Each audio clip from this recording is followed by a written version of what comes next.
freaking camera yet, and we're already breaking we're down. still The hovering. chemistry's broken. We're done. Still hovering, dude. Sorry, How much battery GridVision's does this done. drone have? We're cutting off the lights.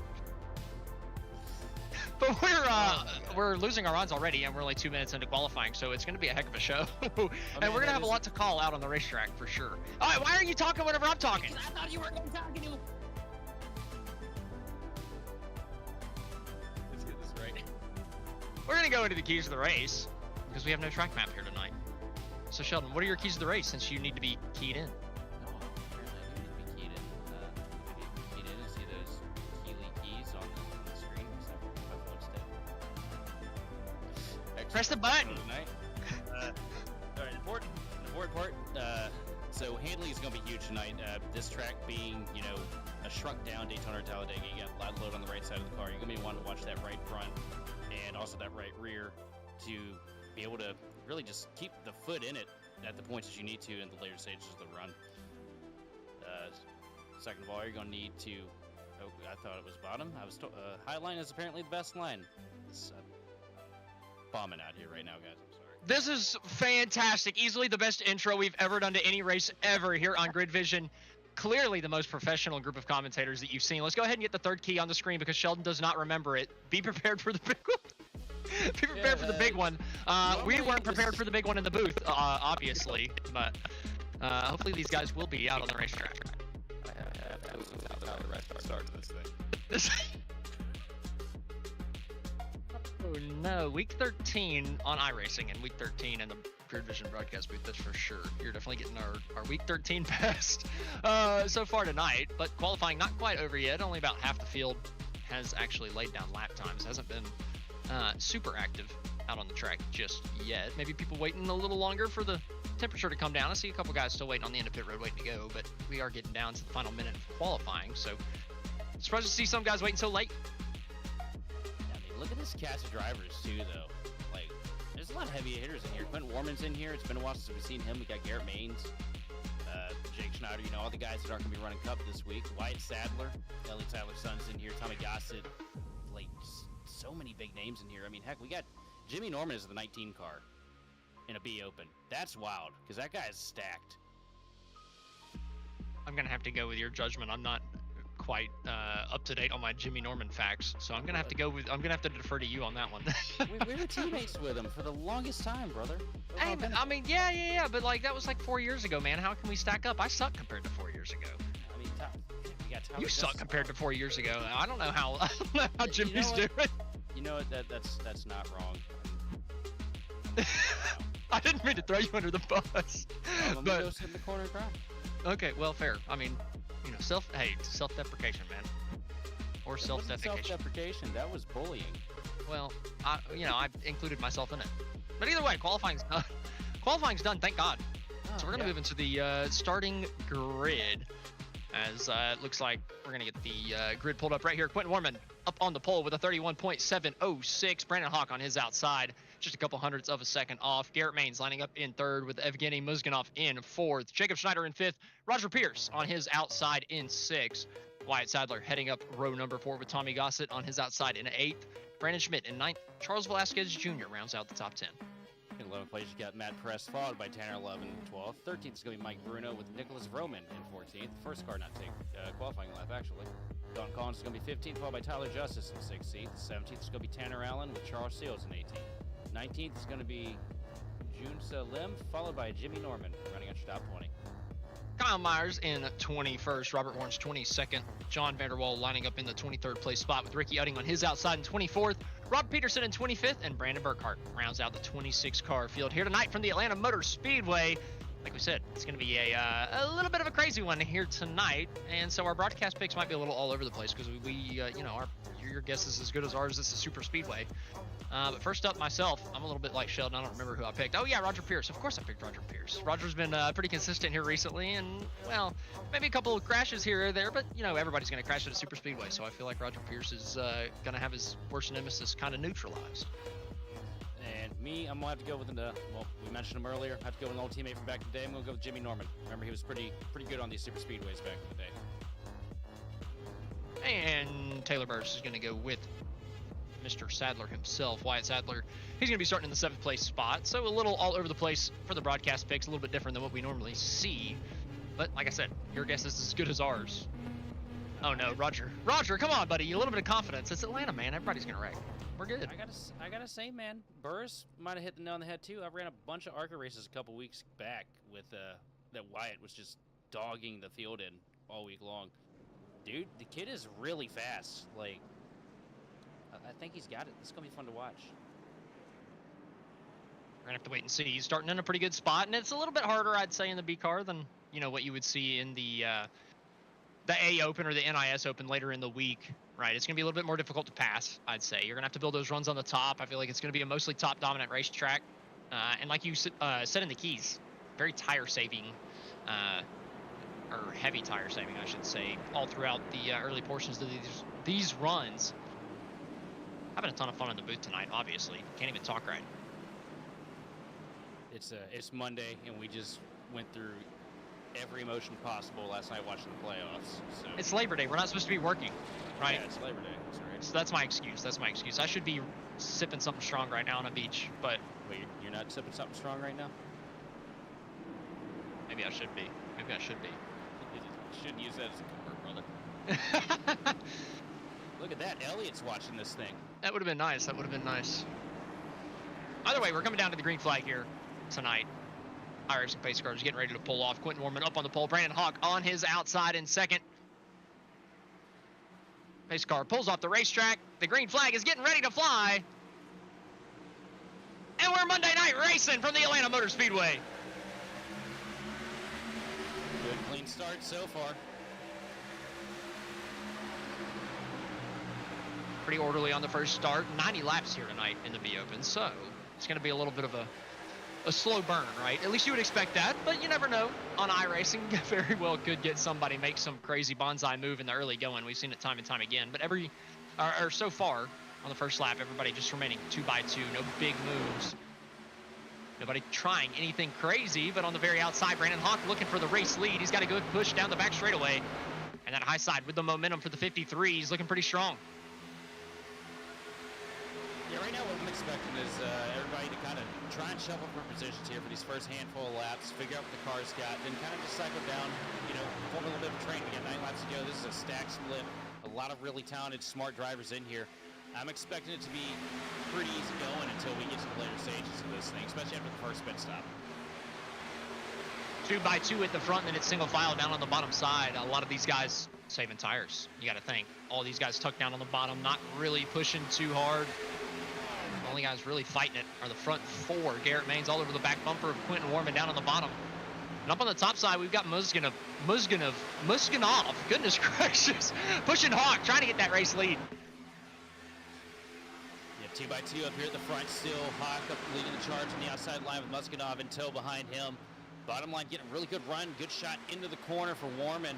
But he's losing his help with Garrett Maines pretty quick there. I think Garrett's really trying to save tires on that bottom, though, because it really chews off that right front on the inside.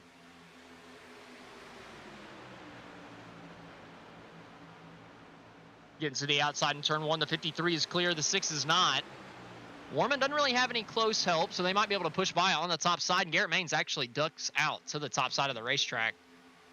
Looking to help the 6 by the 84. Oh, Muskinov stuck on the outside, though. Still side by side with Warman. Maines is leaving him a hole there, though, in the 3rd place spot. So going to let his teammate in. And the Ryco cars are going to run 1 through 5. 1 through 6. Yeah, right now these Ryco guys trying to pour that SHR lockout of the top 5 that we saw at Talladega a handful of years back. All of them run single file down here in the bottom, giving each other enough room to work with, leading the charge, setting the pace.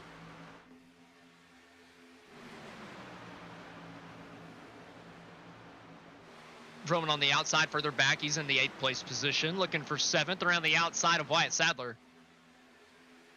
Roman moving up from 14th, so he's getting up to the front of the field with the rest of his teammates. Just about 3 wide coming through the second kink at the front straightaway. 7 thinks better of it way down on the bottom. That's Dalton Collins. Maybe just a little bit too early to be making the 3 wide bonsai move down to the turn number 1. Probably a smart move to back out, but still a couple of guys on the outside of the racetrack trying to push their way up towards the front. It's Roman working with the 19 of Charles Velasquez. Ooh. 7 machine got down on the apron really hard there in 3 and 4. Really killed that momentum that he had. Gets real sketchy when you get down on the flat, especially here where we got, I think it's 34 degrees here, right? 34, is it that high? Holy cow. I remember it was something ridiculous. I don't know if it's 34. I mean, yeah, if it's you 34, can that's fact check me on ridiculous. that. You can fact check me on that. I wasn't around here when we got this place. If it was 34, I don't know if we'd be lifting. I might have to look that up. Not wrong. Also, Roman with a new paint scheme right here. He knew who was going to be broadcasting tonight, and he pulled that one out. That's a brave move there, brother. I think he could be running that in the A Open, don't you? Oh yeah. Oh, nobody runs as hard as Roman. Okay.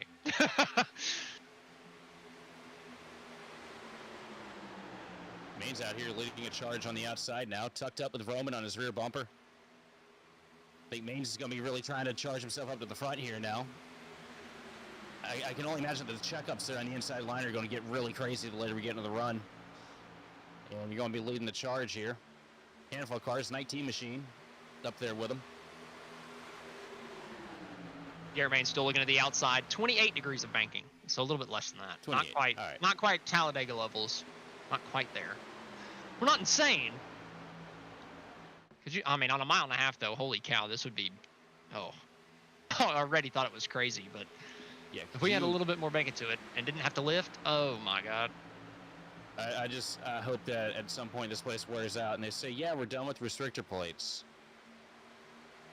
Maybe at some point, but the racing's just been so good. Garrett Maines still the outside, even in the Xfinity cars here. I don't like the Xfinity cars in real life here. They're honestly pretty bad. I was at the race in the spring, and man, that was boring. But the next gen cars are built for this place. That is for sure. Yeah, in real life, it kind of reminds me of old Daytona, like back before the restrictor plates, where everybody would kind of run the middle, and you try to slide job on the bottom. It's cool. The thing I like about the Xfinity cars is how important the handling is here in Atlanta, because it's a weird trade-off compared to what we're used to seeing with these restricted motors. I'd be interested to see a test around here with the unrestricted ones. Maybe we should just throw the Gen 6 cars out here on iRacing and test it out, see what it would be like. I'd vote for that. That'd be fun. Roman looking at the outside of his teammate Garrett Maines there, coming down into turn number 1. He's got a big run coming around the outside, trying to side draft him back down on the bottom. Oh, Maines actually gets clear and jumps in front of Nick. Oh yeah, well, these two, they're going to be working together more often than not here today. You see Maines tuck it back down to the bottom at 3 and 4. Doesn't want to lose that run, that hole that he has there, because now they have somebody outside of their group back there behind him.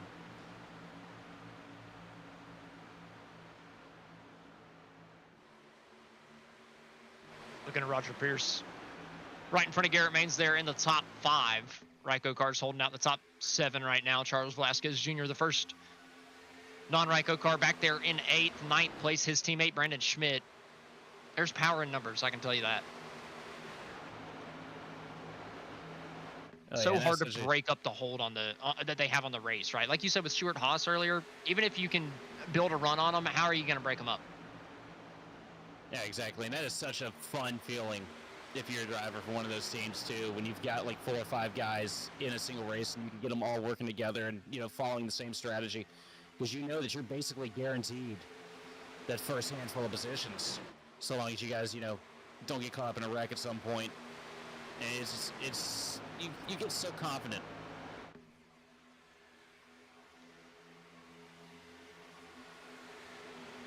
Pierce stuck on the bottom now as Roman's trying to get around the outside. He's made the pass on Garrett Maines, and then down to turn 1, he's got a huge run with a push from Velasquez. Gets all the way to being side by side with the number 2. That's Jacob Schneider down there on the inside for 4th. The outside line just seems to have so much momentum coming around turn 1 and 2 if you can time that run right. 3 and 4, it's kind of mitigated. I feel like you can make it work, but in 1 and 2, the run just is so pronounced if you time it right, and Roman did it there into 1, getting a couple positions for what felt like for free. Yeah, the only thing that I'm noticing that's kind of problematic is for these guys right now, they can't really get much of a run up there on the top. You see it, like you said, you see them get really good up there in 1 and 2, then it just equalizes so crazy in 3 and 4. I still feel like the line's going to migrate up as the tires wear, right? Like, would you expect it to come up, or do you think that they're going to be painting that red line the entire run? I'm hoping that it does. I mean, I'd like to see, you know, the dynamic change, because I feel like it'd be a lot easier for these guys to get a run if they do end up on the top. I can't see how it wouldn't. I mean, we know right front tire fade is definitely going to be a problem.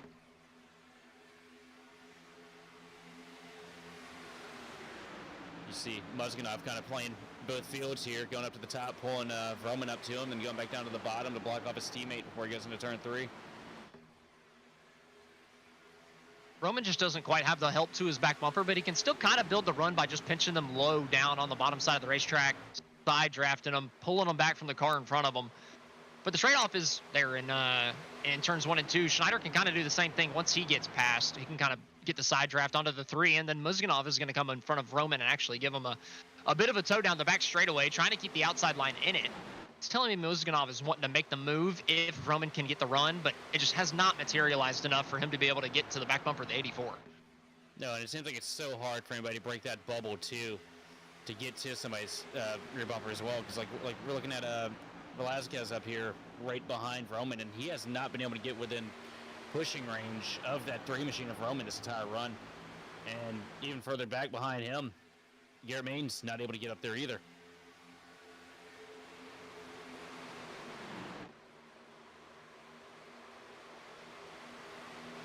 2x2 from 4th on back in the main pack. Oh, actually 3 wide coming out of turn number 4. Garrett Main stuck in the middle. He's going to get through Velasquez.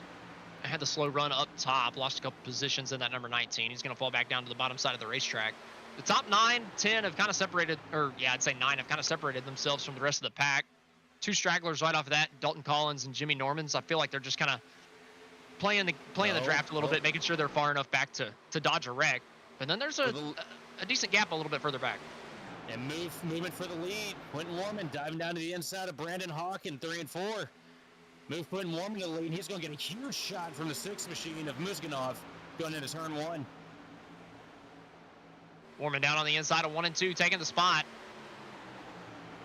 First lead change we've seen since the beginning. Those Ryco cars were pretty content with just riding single file until Roman got that outside line working, and now he's pushing to 53 back to the lead. Brandon Hawk on the outside trying to take it back. There we go. I'm wondering, man, is that bottom line starting to get, hurt by the tire wear? We've gotten, handful 20. Heck, we're 21 laps into this thing. You'd be feeling it by now. Because that run that Hawk and Roman got there was insane. Maybe making the outside a little bit more sustainable, but maybe we're not quite to that point yet because Warman's still hanging on the bottom side. Hawk's still able to keep it close and get the run down the back straightaway to make them even going down to the turn number 3, but the outside line has not powered by just yet, but they do have the numbers. It had been just the bottom lane row. Oh, the 53 way to the outside. He was dead sideways in 3 and 4 there. Cheats it all the way up to the fence. I was just about to say the outside line had the numbers, but, well, that kind of shuffled it up a little bit. Oh, Velasquez sideways into 1. Him and Jimmy Norman save it down into the corner, but that was tight between the 2. Norman almost threw the block down on the bottom on the 80. He thought better of it as well, and he's just going to fall back through the pack a little ways as Tommy Gossett's going to pick off 2 for free. Yeah, it looked like a little bit of a self-clear gone nearly wrong there for the 19 of Velasquez. Oh, Roman's got the push from Garrett Mains down the front straightaway, and Roman's got the race lead at the line. Not quite clear coming down to the turn number 1. Warman on the bottom side. Able to power back even with the 3, but who's going to have the run coming off? Roman a little wide. Mains is still going to find the back bumper and give him a big shove down the back straightaway, not get disconnected from it. And powering down into turn 3. Both these guys even still. Roman not able to get the nod. Warman hanging on the bottom. Yeah, the outside line, it looks really fast, but it also looks a lot more treacherous in that bottom. These guys on the inside, they're able to hold it straight right there on the paint. And these guys up top, it seems like they're really fighting with handling issues. Like we saw Hawk get really squirrely up there a handful of laps ago. And now you see Roman up here in the lead. He's kind of struggling with it too, and he's letting Mains go through the middle here. Yeah, it's the second time in a row that Roman's just gotten tight coming out of turn number 2. It seems like the guys on the outside, if you've been pushing it for a few laps, they might burn those things up a little bit and ruin your chance. Garrett Maines, though, all of a sudden with a huge run through 3 and 4, but he gets stalled out as the 6 of Muzganov gets to the back bumper of Warman, and Maines just did not have the help to complete the move. Felt like he materialized that out of absolutely nowhere, though, without anybody, and then it just died. Well, he built up a really good shot of momentum when he got by Roman. They got by clean. Roman gave him enough room without dragging him back any. They got one heck of a good side draft and broke up Muzganov and Warman there for a second. Oh, well, that's unsettling if you're up in the main pack. Quentin Warman with a little bit of blinking issues. Oh, no. Right in front of Muzganov. You never want him to pop back in while your nose is in his rear bumper. You never know how those collisions are going to work out. But for now, Warman's okay. Muzganov's okay, but it's going to give that outside line a surge of momentum. Muzganov had to back off, and now Roman's all over the back bumper of Garrett Maines. It might be an easy move for the two of them. Maines ducking down to the bottom, blocking off Warman, and ditching Roman to the outside line. Here comes Roman charging back there with a good run. Maine's going to come up and try to block it. Roman lifts out of it. A little bit of a sack up. Maine's is going to be stuck in the middle here, though. But they're going to cycle Roman out back onto the outside line here. Just seems like the very outside of 1 and 2 does not work whatsoever. As soon as you get stuck out there, your run is dead. It's done. Even if you got somebody kind of helping you at the beginning, like I felt like Hawk was to Roman, he ducked back down to the bottom, but as soon as he did, Roman's run was completely killed. He couldn't get back down. And that's going to push him all the way back outside of the top 10. As that second pack that I was talking about that was a little ways off, it's starting to bridge that gap and become a part of this main pack right before the green flag pit stops. Yeah, no, as you're saying, it feels like, because I did a couple laps of practice just so I could refresh myself with Atlanta since the revamp, because I wasn't here for, when they actually released this. And it feels like you get up there and it just bogs it down. As weird as that sounds and as foreign as that sounds, because you go up to the top to really wind the motor up, Daytona Talladega, it really feels like it just slows you down up there. Jimmy Norman with the little peeks to the outside on the front straightaway. He decides to do nothing with that run that he had. Hawk on the outside, or kind of looking to the outside of Garrett Maines. Probably just trying to get a little bit of clean air as Maines is really tight on the quarter panel of Warman, trying to side draft him. He gets him a run down the back, gets nullified by Muzganov getting into the back of Warman. And they're still side by side, even coming through 3 and 4 as we complete lap 30. Yeah, right now these guys are getting, close to that pit window. Everybody's kind of trying to get as much track position as they can before they, bring it down to pit. A lot of side-by-side racing. A lot of these guys over in the back kind of pacing it earlier. Now up here charging because they're seeing that we're starting to slip later into this thing. You see Gossett take Norman 3 wide there and move Gossett up to P9 now.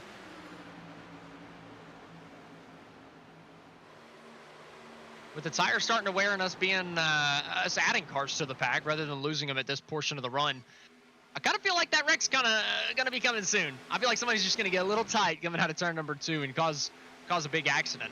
It just feels like a ticking time bomb. Yeah, and as soon as it happens, there's not gonna be anywhere to go. This track a lot more narrow than the other super speedways that we're used to. So as soon as 2 or 3 cars get around, you're gonna see it dogpile really fast. Absolutely nowhere to go if there's an accident in front of you here at Atlanta. Feels like there's just walls on both sides. Maybe on the front straightaway you can get away with something, but I don't know. Even if you have to take to the dirt, it kicks you sideways pretty good, and the transition is not always the evenness or the most even. And well, whenever there's spinning cars coming at you, it makes it a little bit more difficult. I feel like you can get away with it at just about any other super speedway type or the mile and a halves. It's just anywhere but here in Texas, I feel like are pretty easy. Them Texas wrecks are a lot of fun, man. Yeah, you can't do anything in Texas. Yeah, there really is walls on both sides there everywhere.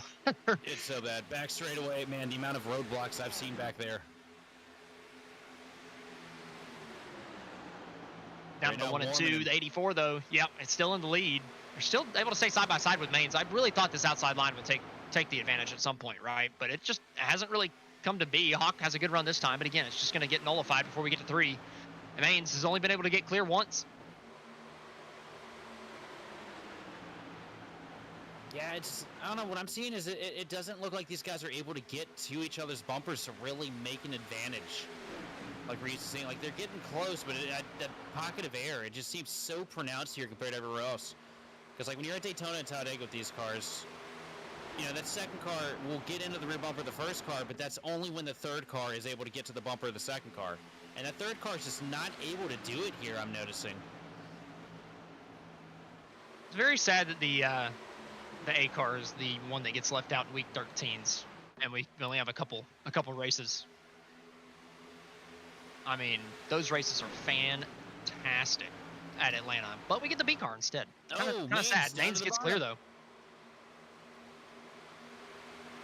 And yeah, that's another thing that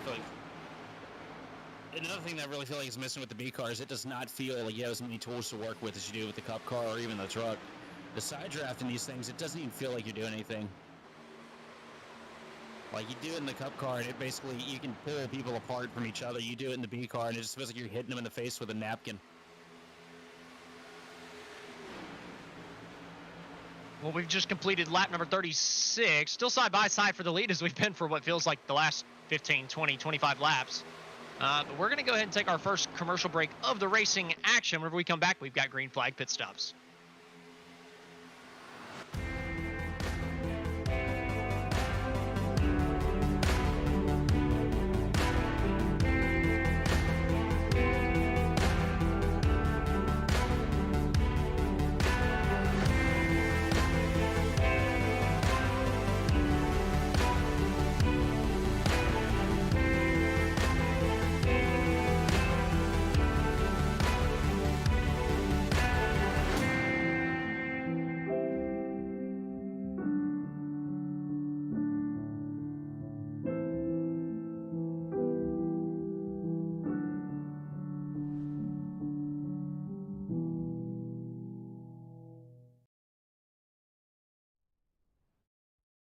Racing isn't easy, but experiencing it is. iRacing puts you in the driver's seat with the industry's leading sim racing game. Drive on laser scan replicas of the greatest racing circuits from around the world. Go head-to-head against other drivers chosen by skill-based matchmaking to ensure competitive racing at every level. Compete across all your favorite series. In officially licensed cars, engineered to deliver the most accurate driving experience possible.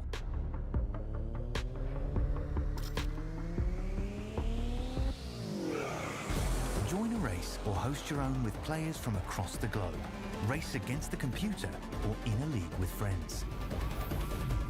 Feel the thrill behind the wheel.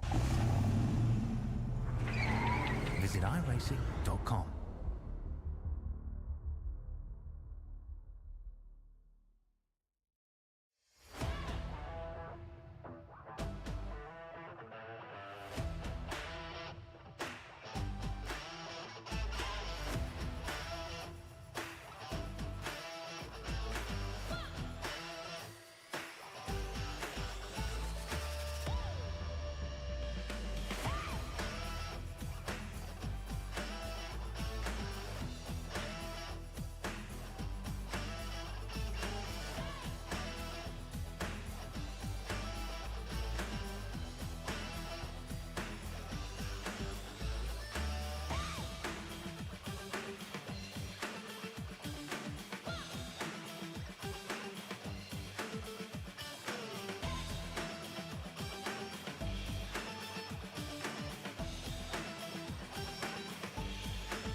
Welcome back to the Ryco Performance Monday Night Top Split action from the Atlanta Motor Speedway. Tight between the top two coming out of turn number 2. Quentin Warman, Garrett Maines racing pretty hard for the top spot. The bottom line starting to creep up on the straightaways. Maybe some right side tire fade, right front tire fade.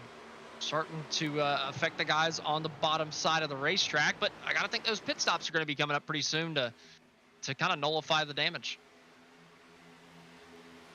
Yeah, we are just about well within our window here. within the next couple laps, you're going to be seeing guys starting to peel off, come down pit road. Sure, we're going to be seeing a lot of adjustments being made too.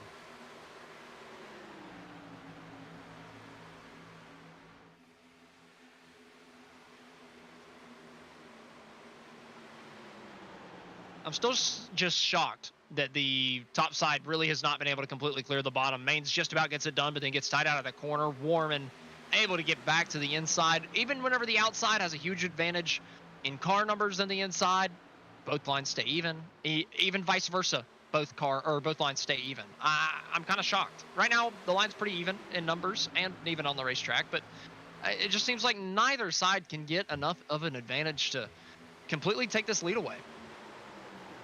It's crazy because, like you were saying, there has been a huge advantage of cars on the outside. That bottom line, you've only got 3 cars. Don't count the 20 car in it right now. He's not close enough to really push the air of the 2 machine in front of him. He's just kind of sitting there in the tow. And we got like, what, 5, 6 cars stacked up there in the outside line right now, and nobody is going anywhere. In fact, Garrett Haynes actually loses some time through 1 and 2. He's getting it back down the back straightaway, but again, it's only enough for a bump from his teammate Brandon Hawk before we get to turn 3, and then Mains has to lift. So whatever run he's about to get from Hawk is just nullified, right? Because he's got to get off the gas a little bit and get through the center of the corner, and it's just enough to keep him even with Warman at the line. So it really feels like a modern day next gen NASCAR Talladega race where it's just 2 lines led by 2 different people and nobody can really do anything. Nobody behind them can make a move. Yeah, it's pretty rough to see. Hopefully when we get the B-car refresh at the end of the year, that's going to make some huge changes to the draft package for these things. Because they have gotten to the point where, the B-car used to be the best car for plate racing on here, and now it's kind of gotten to that stage where the truck and the cup car is so much better than the Xfinity. And it kind of makes these things feel like a lame duck when you come to the plate tracks, because they feel now like what the Gen 6 cars used to feel like back in the late 2010s. Before we got the 550 package. Not quite as pronounced. The outside line can work, but it's a lot harder to build runs now than it's ever been.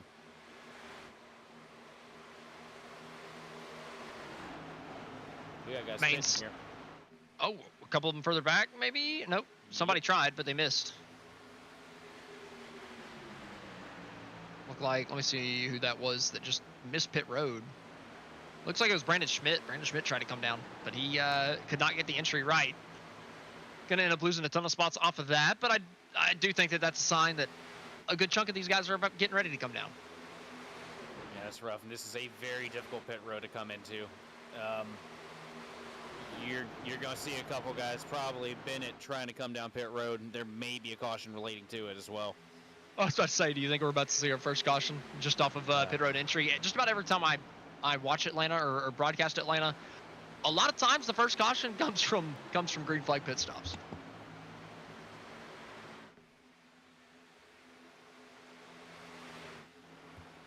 I got a very good feeling that we will see somebody wadded up here trying to come to pit road.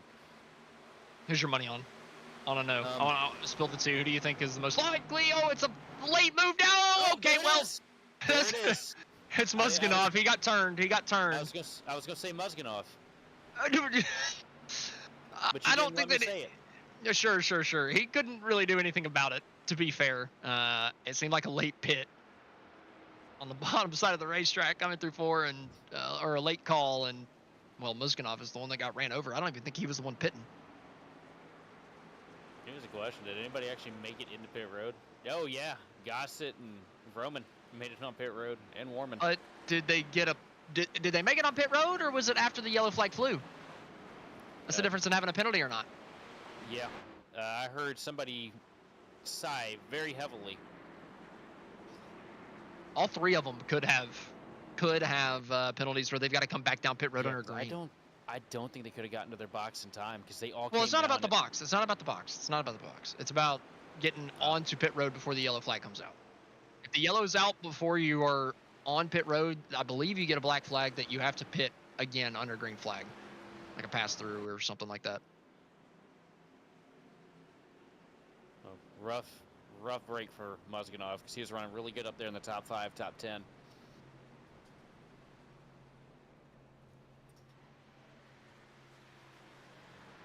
Trying to see if anybody might have gotten a speeding penalty. Tommy Gossett was pretty close.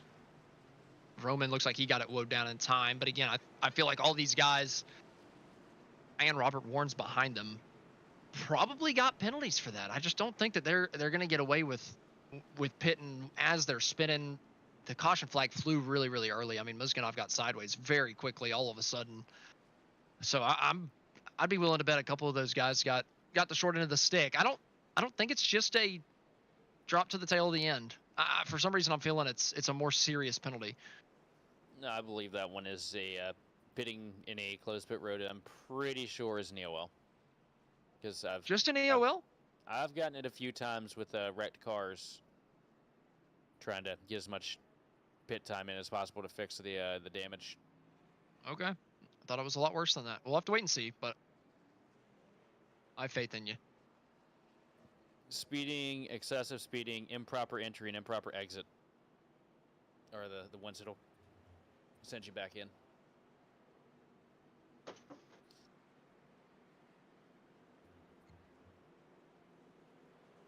Finishing up lap number 52, Garrett Maines was the race leader as we came down pit road, but it looks like Brandon Hawk and maybe one other got in front of him. Oh, we were about to go. Nope. We were about to go one to green there, but instantly the lights came back on. That's a weird one. I don't know if I've ever seen that. Quentin Orman actually out in front. Somebody probably stopped because they had an EOL. I'm sure, but I just haven't seen it that early on the lap. I mean, it was immediately as soon as they came across the start finish line. Oh, Nanke unfortunately got taken out of his. Oh man. That sounds about average for just in the last 2 weeks. You have not had any luck, buddy. No luck whatsoever. But to be fair, it's Atlanta, so you kind of have to expect it a little bit. But Daytona and Atlanta being 2 weeks apart definitely does not help. Yeah, I would stay away from the lottery and the stock market if I was you, Nanke. At least for a little while. Just yeah. Wait just a little bit longer. Just don't do anything. Just sit there. And just pray a meteor doesn't hit your house. Live in constant fear. That's what I'm already doing. That's about what I expect from you Virginia folk, to be honest, though. Y'all seem like some conspiracy nuts that need to build like a big time apocalypse shelter. Have you been to my house? Am I describing you pretty good? No, you're not. Oh, not okay. that loony. I'm loony, but I ain't that loony. Oh, okay. You're borderline. If you have a bunker in your house, though, I promise you, you're not loony. I'm just making a joke, and if the end of days comes, shoot me your Addy. We can be friends. I guess I would be the one calling and screaming for you for the crazies at that point, but like, help me out. But I don't know. No, man. I think if the apocalypse comes, I'll happily accept my fate of not having a shelter for that. If it comes down to that, I'm gonna Ward Burton it, man. I'm gonna get myself a rifle and bow and arrow ready, and go out in the woods and build a cabin and just go get fatter. There you go. Got plenty. Quentin warming up. Quentin warming up in the race league. Yeah, you'd be able to hunt for days, for weeks, and be totally fine. Quentin Warman, Brandon Hawk up on the front. So Garrett Maines getting relegated from the front row. After that early caution, looks like Gossett, Vroman, Warren's all starting at the back, at the tail end of the field. After getting those penalties for entering under the closed pit, so a couple of those guys getting a really tough break. Unfortunate for them having that caution flag come out as they're trying to come down pit road. But they're going to have a mountain to climb and only about 35 laps to do it. The iRacing pace car pulling off once again. Quentin Warman, Brandon Hawk on the front row coming out of the restart zone. The number 84 onto the gas pedal. Oh, a little late. It just about gets turned by Maines. Brandon Hawk almost got a penalty. We're 3 wide for the race lead. That's Jimmy Norman. 3 wide. Norman up on the outside. Not going to get much of a run here, though, through 1 and 2. Nobody to help him. That was an aggressive move. You'll be expecting more from him as we get later into this thing. Everybody side by side right now, though, here in the top 5. See, I think that's Collins up there on the outside, pushing the 53 of Hawk. Mains with an aggressive push to the back of Warman here into turn Oh, 3. Hawk's got a Hawk penalty. slides out. Hawk's got a penalty. He's got to. He's got to. There's no other reason why he would just pull out from the race lead on or the outside of the front row. Like he, I think, went a little bit early, or Warman just didn't go right through the entire restart zone and caught Hawk out. I think he's going to have to go back to the back, serve a penalty down on pit road. That lets Garrett Maines get to the outside of your race leader, though. And Garrett Maines just about gifted the race lead coming down the back straightaway. Oh, we got a few on pit road here. Tommy Gossett's on pit road. Looks like he just served a penalty. Yep. Robert Warren's on pit road as well. Like I said, it looks like it's a pass-through for pitting under the caution. There's no other reason for Gossett to have to pit right now. But I'm surprised. I thought Vroman would have gotten one too. But he's still out on the racetrack, and there was one other that I thought pitted. I think it was Schneider. I thought both of those guys would have a penalty too, but they haven't had to pit. Weird that a couple of them did, and Gossett and Warren's did. 3 wide again. Collins getting shoved up at the top, but Jimmy Norman's going to come up there and pick him. That kills the outside row. I mean, completely kills it. They're still looking to the outside, though. Dalton Collins ducking back down to just form the middle lane back up. I just don't think that the third lane just doesn't seem to have enough steam in it. No, but they're going to try it. That's for sure. Oh, Gossett coming out of pit road. Stacks up the inside line. Now on the tail end of the lead lap. That's Tommy Gossett after serving the penalty. Just hoping and praying for another yellow now. And hoping and praying to not be the yellow at the same time. This is going to make it really easy for Garrett Maines now, though. You don't have, the lead car on the inside. You're up there on the top. The lead car on the inside is going to be a lapper. So, Gossett around. Off of the nose of Maines and a huge crash on the back straightaway. Oh no. This is the major one down the back straightaway here at Atlanta. Oh, bunch of contenders getting hurt in that one. Garrett Maines is destroyed. Garrett literally grinded the inside wall all the way down the back straightaway. Oh, Tommy just came up a little bit as Maines was side drafting really tightly out of turn 2. Roger Pierce gets destroyed in the inside fence. I mean, massive wreck. That is a lot of really fast cars that just got completely wiped out in that.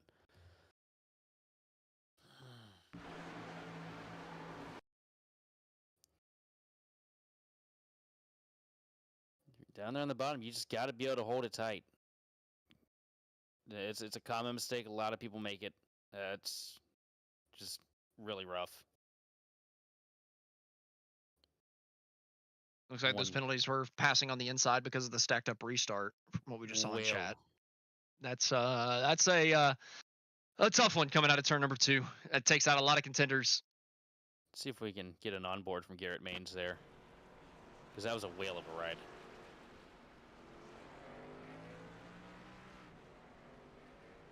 And it's just the slightest of movements, right? Like Gossett just comes off the bottom, but on that outside line to stay even, you've got to be tight. And I mean, Maines is keeping him as tight as you possibly can. And whenever you do that, it definitely leaves no margin for error. And unfortunately, like I said, Gossett just barely sliding up off the bottom. Look at White make his way through that like a champ. God. There's nothing Garrett could have done there. Well, I mean, it's strange. If you look back at it there in the corner, Tommy was up a little bit high, and I don't think Maines was expecting him to come up there. And it's not one of those deals where I'm just gonna be like, oh, it's one guy's fault or the other. That's a very common racing deal here at the super speedways. It's really unfortunate because it's. And Maines twitched a little narrower at the same time, but Gossett came up just a little bit more than I feel like Maines came down. It's really just, like I said, tight trying to side draft at Atlanta. I mean, one of the tightest racetracks. You've got to be as tight as possible. It's just unfortunate that so many guys get taken out in that one. And there's no 2 people in this field right now that feel any worse than both Tommy and Garrett.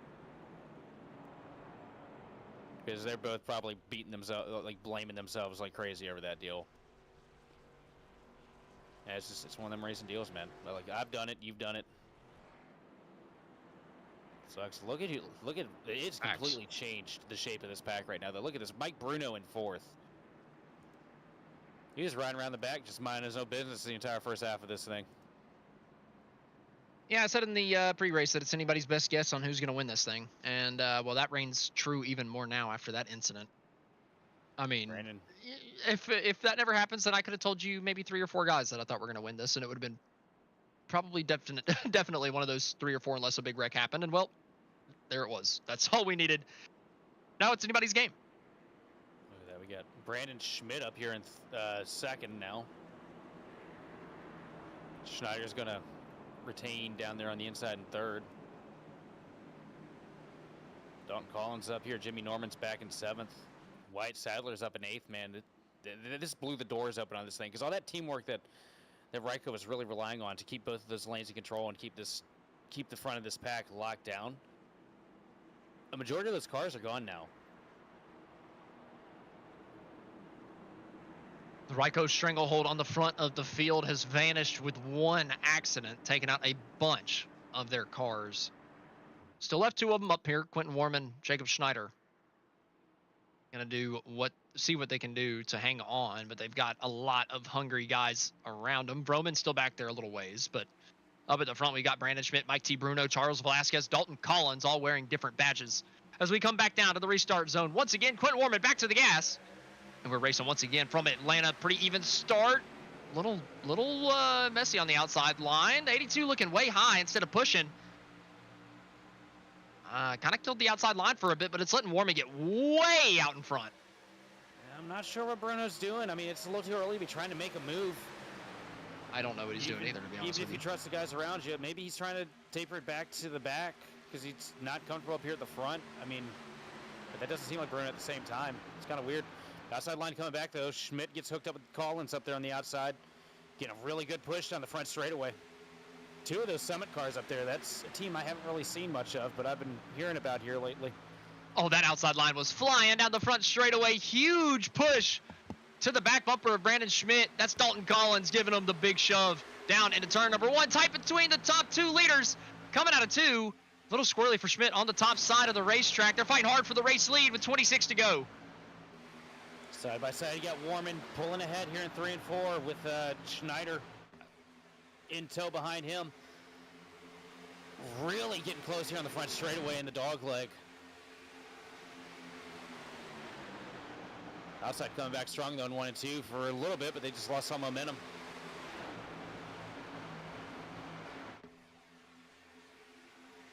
The outside line coming back down the back straightaway. Warman a little slowed up, didn't have the help, but he finally gets it before we get down to the 3, and Schmidt gets a little twitchy coming down into the corner, killing the outside's run. But I've noticed Warman likes getting out a little ways. Is it possible that he gets out a little bit too far and falls back into the clutches and has to make a big block? Because the 2's been getting clear. He could pull out and go to the top side and make a big run on Warman. It is absolutely possible, but at the same time, that 2 is not going to be able to really get anything done unless he has somebody solid to go with him. Need to have somebody to lock bumpers with you up on that outside line to be able to get past that lead car. To be fair, still all Ryco cars. So they've somehow lined up 1 through 3 with the cars that they have left. So I don't know if they're going to leave each other's bumpers now. They don't have quite the numbers to be able to lead both lines like I feel like they could earlier. No, it's going to be a lot harder. You got Myers right here behind them in that 81 Summit machine. He is. You can tell he's not going to want to stay here and tow behind another team. 20 Schmidt, he's going to want to go his own way as well. He's typically pretty aggressive here. And man, Charles Steele's up here running good in 6th too. Still a little ways to go. Coming up to 23 laps to go. Charles Sills up in the top 10, putting up a good run here tonight. A lot of guys up in the top 10 we don't typically get to call out on a typical B open week. Cool to see a couple different runners that we don't typically see from week to week. Well, I see why Bruno went to the back. Look who he's bringing to the front with him. Tyler Justice, teammate. Oh, he figured he needed a little bit of help. I don't blame him. It's going to be tough to beat 3 Ryco cars all by yourself. Smart man. These 2 on the outside seems to be a story of find friends just how you can get them. Or get friends wherever you can find them. Dalton Collins for Summit and Schmidt for Conti.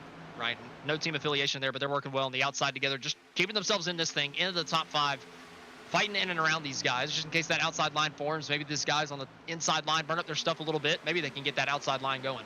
Oh, never mind. Dalton Collins dives down to the inside line and completely leaves them out to dry. So Schmidt's going to fall a little ways back. Collins lining up behind his teammate Kyle Myers right now, who's in the 4th position. Pretty sure Collins and him are going to pull out here at some point later on in this run.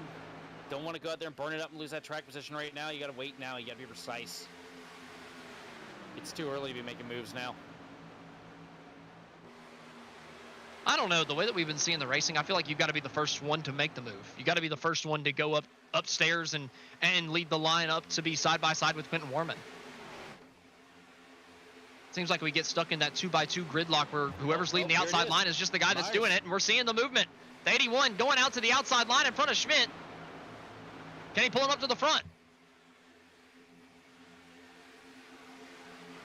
Really good run for Myers up on the outside. Schmidt intel with him coming into turn 3, side by side with the 2 of Schneider right now in 3 and 4, but it's the outside line's just tapering off, man. They cannot get the run that they need. Oh, contact with the 6 and the 81. Myers and Muzganov making a little bit of contact through the first kink. That was almost deadly. Would have been the second accident for the number 6 tonight. A little bit of a torn off bumper, but he's gotten that thing almost completely fixed. Didn't realize the B car was as stable and sturdy as the A car with the damage model, but my goodness, he got destroyed on that pit sequence, and that car looks perfect.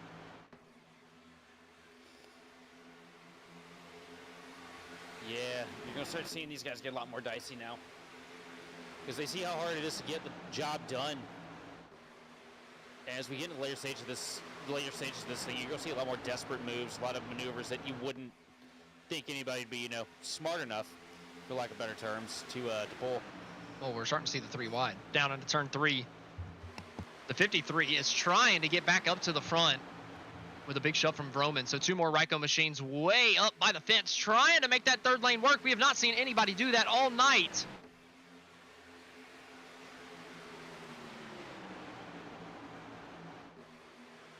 I'll tell you, I got no idea what's going to happen here right now. Well, the 53 up top, too, he's a lap down. Oh. He's trying to stay the first car a lap down, so Vroman's keeping him in it. Now Muzganov's going way to the outside, giving him a draft. Yeah, Muzganov wants to get those Summit cars out from his right rear quarter panel behind him. So he'll do anything he can to pull that outside up to stall that middle out. And they're just all over the place now. Goodness, the air games at the Super Speedway are absolutely crazy. I mean, just a little movement there from Muzganov up to the top, just trying to give any little bit of draft to his teammate behind that he can. And he's pulling him down the back straightaway. I thought he was going to stay up there with him and give himself a shot at the lead, but instead he ducks back down to the bottom, elects not to take the shove, and now he's side by side with his lap down teammate. It's Brandon Hawk. Man, so here's the question. You ready to do this in an hour? Oof. Or are we going to go for trucks? We might give trucks a try. Yeah, I think trucks might be the move, as much as I love B. So side by side, outside line not being able to get the run that it needs, but at the same time, man, all those Ryco cars are back in the mix now, in control of both lanes. Outside line being led by the 53 machine, and Vroman right there behind him. Brandon Hawk just hoping that a yellow flag flies so he can get back onto the lead lap. Pushing himself back to the tail end of the lead lap now. Just swapping the, whether it's a lucky dog or not, back and forth here with your race leader of Quentin Warman. Just hoping and praying for that yellow flag to come out. Still 14 laps to go as we funnel down the back straightaway. Not a lot of movement towards the back, but a couple cars starting to file up to the top side, given the outside line numbers. I'd be willing to bet with there being 2 rows of Ryco cars now, anybody that's not a Ryco car, they're going to have to go way out to the 3rd lane to make that one work. Well, you're going to see way out to the 3rd lane, or you're going to see somebody try to thread the middle. Somebody really wants to get aggressive. They're going to give that a stab, and sometimes it works, sometimes it doesn't. A lot of times it ends up with a lot of irritated drivers. We'll have to wait and see if Roman actually gives the chance to Jimmy Norman back in the 19, or if somebody else further back tries it. Coming to 12 laps to go, though, might be your only move. That outside line just does not seem to have the momentum for the most part. Roman was able to make it work with Hawk, but other than that, we just have not seen the third lane move. No, not at all. Also, man, Dalton Collins still got him back here too. You know, he's going to go wherever the Ryco cars aren't going. And you got Wyatt Sadler up here in 6th place right now, and that blue number 1 up on the top, right behind Jimmy Norman. Those two are teammates. So, some of these guys still got friends out here.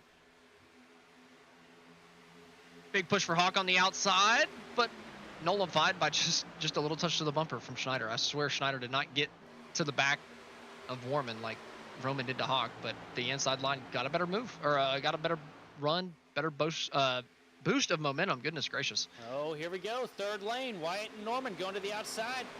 Somebody's got to try it. With him. Jimmy Norman's going to be the one to do it.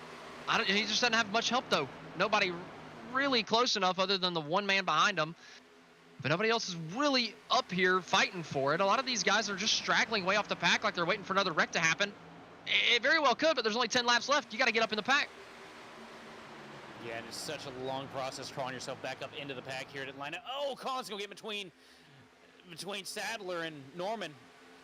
Cleared himself there. That was dicey for a second. These guys all fighting further back, just allowing all the Ryco machines to dominate in the top 5. Not really have any problems running 1 through 4, and then obviously the lap car in the mix too. It's all Ryco up front. Nobody's really able to build anything. Jimmy Norman's trying. He doesn't have any team help. It looks like there's finally a line forming a little bit further back that's going to try to get a run, but I just don't know where they can go with it. Well, they're going to try and find somewhere to put it, and that's going to be the fun part for us up here. You see them starting to tighten up here too at the front. 30 machine running a little bit lower than he was earlier. Same with the 53. And eventually the side drafts are going to get absolutely insane between these first 2 rows of cars. So when do the gloves come off between the teammates? Right? When do they stop playing nice with each other, or do they are they as committed as possible to pushing Ryco car to the win out of turn 4 to where they don't pull out a line? Well, that right there depends on the team briefing with Ken Byron that they probably had last night in practice. That depends That's on fair. what the boss man says right there. I mean, they have such a lockout right now that you might be able to do just about anything, and you wouldn't throw it away besides, you know, wrecking all of the rest of your teammates. But we'll have to wait and see. I wouldn't call it a lockout when you got all these cars that don't have the same banners, those that close to the back of you. One of these guys throws a bad tire and it could wipe out the entire Ryco brigade here at the front. They'd all be SOL, so to speak. I'm expecting somewhere two laps to go where you really see the chaos starting to form between these teammates up here. I just don't know how they're going to get that third line moving to give themselves a chance against everybody. I mean, the way that they've got these bottom 2 lanes, I just don't see how they're... 7 just about lost it. Ooh, I don't see how they're going to build the momentum. I don't think it's possible. And 7 tried to get up there in front of Wyatt again, and I don't think Wyatt wanted to lift that time. Oh, we got more contact down the bottom of the back straightaway into 3. Especially if they keep taking each other out back here, they're definitely not going to be able to build a run. I mean, Jimmy Norman's up there with the Ryco cars all by himself. Collins throwing some aggressive blocks here late into this thing.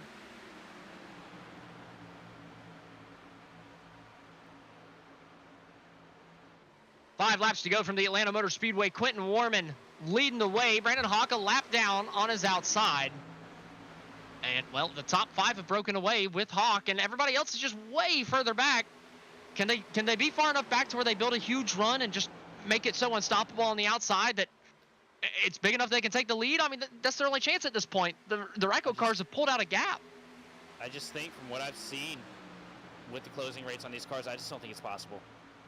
I mean, look how far back they are. They can get there, but they're not going to have the run because you bog so much in the corners. I just don't see it. I don't see it happening.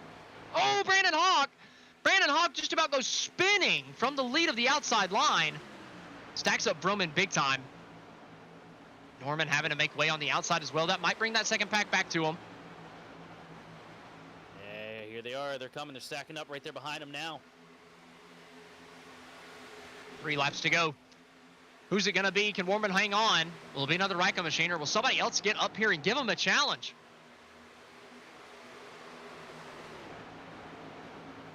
Tell you what, as nice as these Ryco guys have been playing with each other right now, I do not see it happening personally.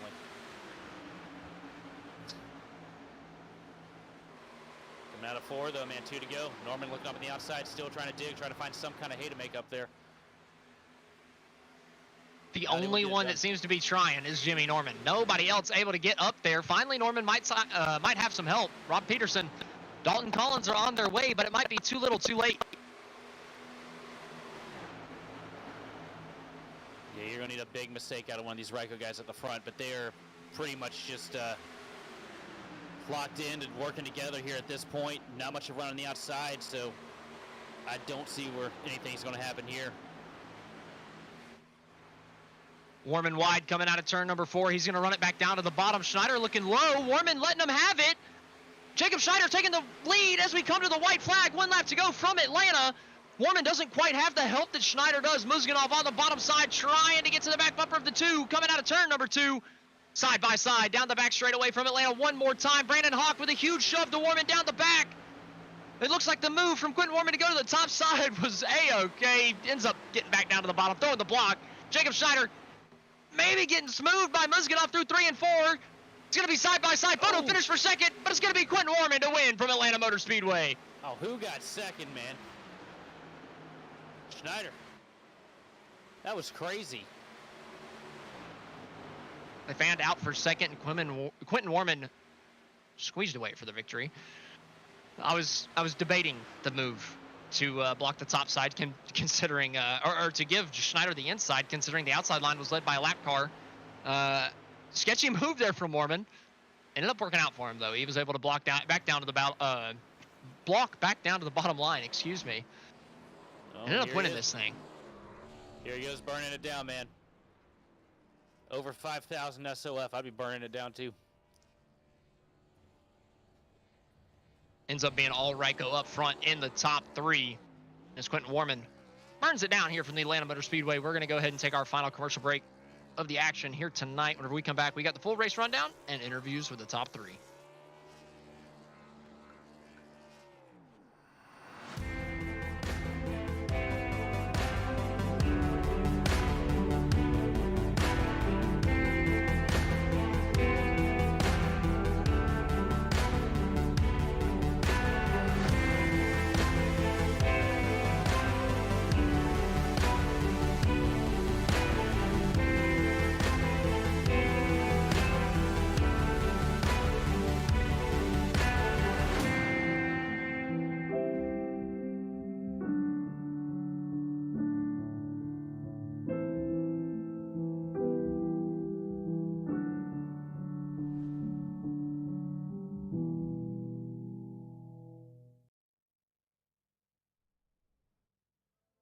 Racing isn't easy.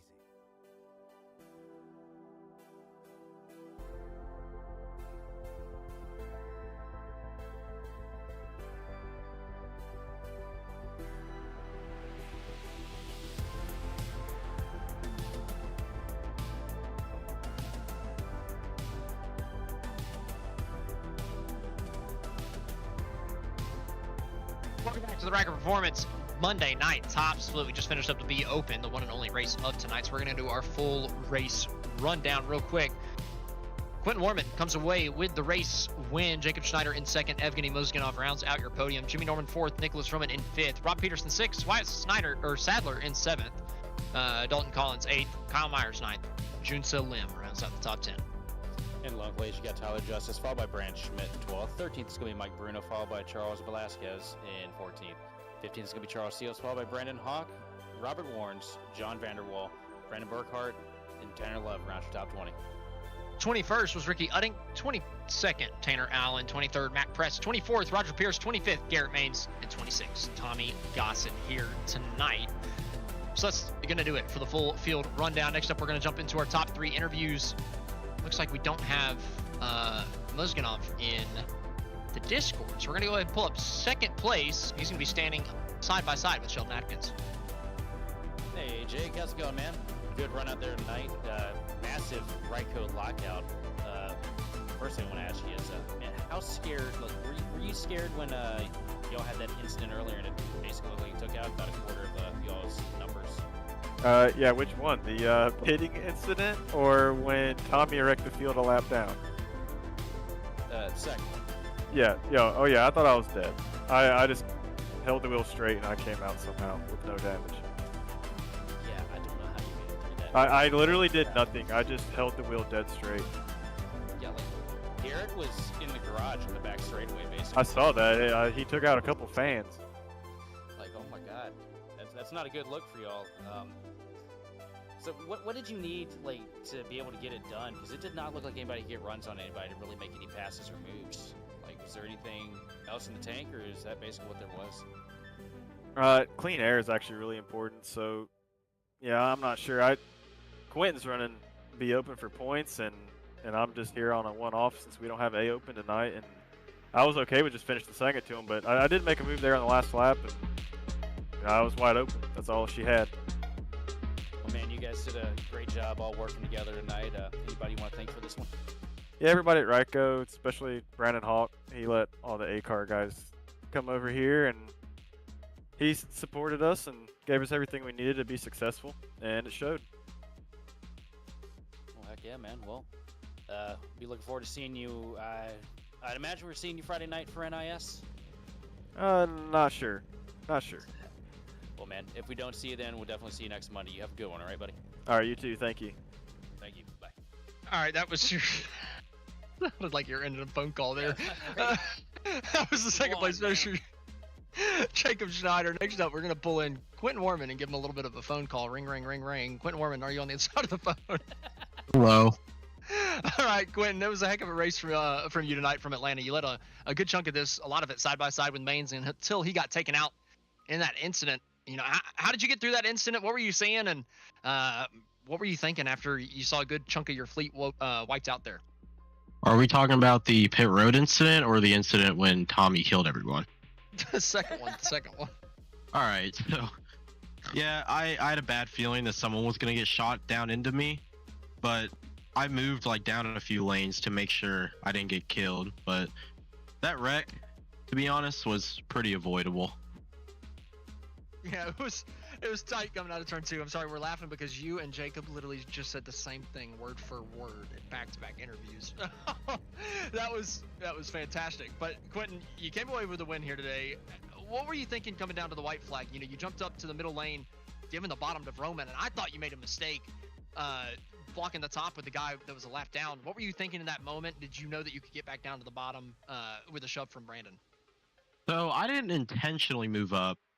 It's just I was trying to run a little higher to get an arc because my right front was dying, but Eugene was pushing Jacob really hard, so Jacob really had no choice but to go low, or else I would have been wrecked. And I got a really huge push down the backstretch. I got to thank Hawk for that because that was a monster of a push. Quentin, it was a heck of a race from you tonight. Heck of a last lap to pull off the win. Who do you have to thank at the end of this one, bud? Everyone at Ryco, especially Brandon, because he built an absolute heater of a set for this week. And even though a lot of our teammates got wrecked, it still showed at the end. Well, Quentin, congratulations on winning tonight from Atlanta. You put on a heck of a show, and we're looking forward to seeing what you can do the rest of the week. Thank you, guys.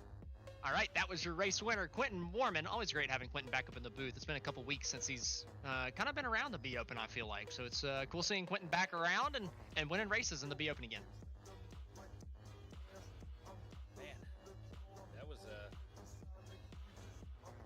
Race at Atlanta, dude. That was pretty cool. I wasn't expecting it to be as racy as it was. I'll just wait until you see the A car on Friday night, buddy. I'm telling you, the A car on Friday night is going to be absolutely mental. Well, I'm ready to see the truck race in about what, an hour and a half or so. Hey, I'm ready to see that one too. I'll be honest with you. So let's go ahead and get out of here and practice. What do you say? Yeah, let's go. Yeah. So we're going to get out here and practice. So from the entire GridVision team, we'd like to thank you for watching and participating in the chat. For more information on getting your league broadcasted or starting your career in broadcasting, contact us on Facebook, X, or email us at info@gridvision.live. Congratulations to Quentin Warman on winning tonight's race from the Atlanta Motor Speedway. This has been Austin Edstrom standing alongside Sheldon Atkins and Taylor Burris in the production booth. We will see you next time on the grid.